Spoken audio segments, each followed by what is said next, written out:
क्या आप दिन रात मेहनत करके IITM निकालने के बाद 1 करोड़ का पैकेज ठुकरा के 10,000 रुपए की नौकरी करना चाहोगे? अब आप बोलोगे कि 1 करोड़ का पैकेज मिलना मुश्किल है, छोड़ेगा कौन? वेल, ऐसी ही कहानी है विनीता सिंह की।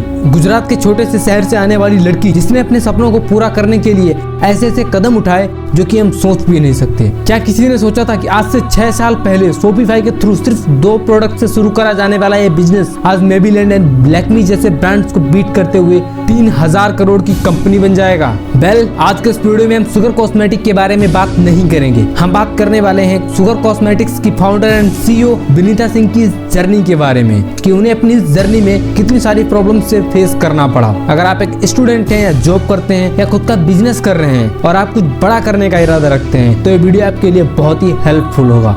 दोस्तों, विनीता सिंह की जर्नी की शुरुआत 1983 में गुजरात के आनंद से हुई। इनके फादर तेज सिंह एक साइंटिस्ट थे। शुरुआत में विनीता अपनी नानी के साथ गुजरात के ही भावनगर में रहती थी, बट कुछ सालों बाद इनके पेरेंट्स दिल्ली शिफ्ट हो गए, जहां पर विनीता को काफी स्ट्रगल करना पड़ा क्योंकि विनीता अपने पेरेंट्स की ओनली चाइल्ड थी। दोस्तों, विनीता बचपन से ही कुछ बड़ा करना चाहती थी। 10 साल की उम्र में विनीता ने अपने एक फ्रेंड के साथ मिलकर एक मैगजीन बनाई जिसे वो डोर टू डोर जाकर 3 रुपए में बेचती थी। दोस्तों, इनकी स्कूलिंग दिल्ली पब्लिक स्कूल से कंप्लीट हुई एंड IIT मद्रास से BTech कंप्लीट करने के बाद IIM अहमदाबाद से MBA कंप्लीट किया एंड IIM अहमदाबाद से ग्रेजुएट होने के बाद एक इन्वेस्टमेंट बैंकिंग फंड्स विनीता को 1 करोड़ रुपए का पैकेज ऑफर करती है। हम में से कोई भी होता तो 23 साल की उम्र में बिना एक पल सोचे हम इस जॉब को ले लेते, लेकिन विनीता सिंह ने ऐसा नहीं किया। बहुत ही कम लोगों को ये मालूम है शुगर कॉस्मेटिक्स से शुरू करना shark tank shark Vinita Singh की पहली प्रेफरेंस नहीं थी। उनकी पहली प्रेफरेंस थी एक लॉन्ड्री ब्रांड शुरू करना। इंडियन कंज्यूमर्स के लिए ई-कॉमर्स के थ्रू एक लॉन्ड्री ब्रांड शुरू करने के आइडिया के साथ विनीता सिंह बहुत सारे इन्वेस्टर्स को अपना आइडिया पिच करती हैं, लेकिन वो जहां जाती हैं उन्हें हर जगह पर एक ही जवाब मिलता है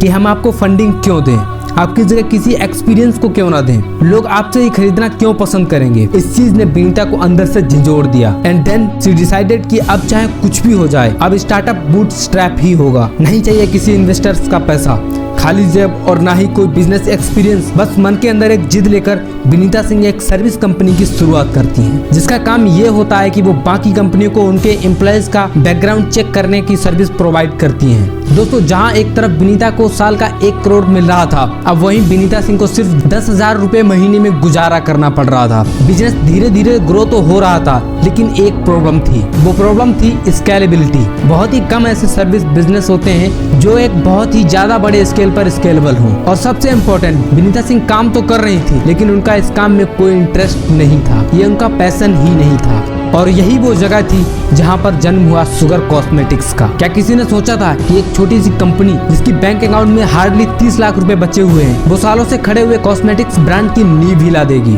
दोस्तों, जिस वक्त विनीता सिंह अपने सर्विस बिजनेस को छोड़ने का सोच रही थी, उसी वक्त उन्होंने इंडियन मार्केट में एक बहुत बड़ा गैप आइडेंटिफाई किया और यही गैप इनकी रैपिडली ग्रोथ का सीक्रेट बन गया। वो गैप था मिसिंग मिड रेंज सेगमेंट। अगर 2015 की बात करें तो 300 रुपए और उससे नीचे की रेंज में मेबीलैंड और लैक्मी मिल जाते थे, और अगर आप 1000 और उससे ऊपर की रेंज में जाओ तो आपको मैक और ST मिल जाते थे। लेकिन ये 300 और 1000 रुपए के बीच का सेगमेंट था, ये इंडियन कॉस्मेटिक्स मार्केट के अंदर एग्जिस्ट ही नहीं करता था।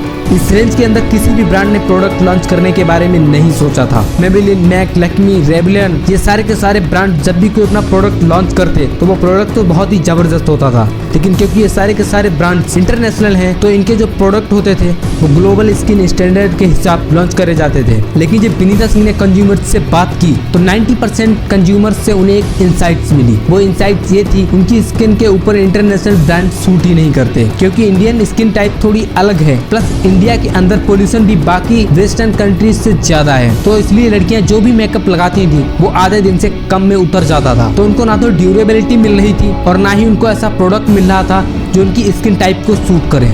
इसी चीज का फायदा उठाते हुए विनीता सिंह ने ऐसे प्रोडक्ट लॉन्च करे जो इंडियन स्किन को सूट करें और बजट में भी हो, और धीरे धीरे इनकी कंपनी बढ़ती चली गई। दोस्तों, विनीता सिंह की जर्नी से एक चीज तो क्लियर है कि हमें लाइफ में कभी हार नहीं माननी चाहिए, हमेशा ट्राई करते रहना चाहिए। दोस्तों, वीडियो अच्छा लगा तो वीडियो को लाइक एंड चैनल को सब्सक्राइब जरूर करना। मिलते हैं जल्दी किसी नए वीडियो में नए टॉपिक के साथ।